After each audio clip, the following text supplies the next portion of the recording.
Hi, my name is Vicki Weldon, and I've been coming to the clinic for over 7 years now. I had some knee issues about 20 years ago. I had a meniscus tear.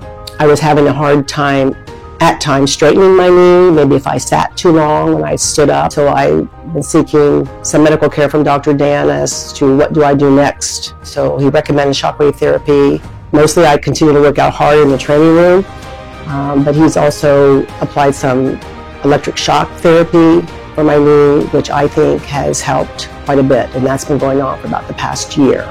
So my knee has improved, and I can continue to work out in the gym. Between the training room and shockwave therapy, my knee has improved quite a bit. I'm able to function and go about my daily activities. I believe at some point I may have to have a knee replacement, but I don't want to rush into that if I don't have to. And I believe between shockwave therapy and the training room, I can put that off for a while.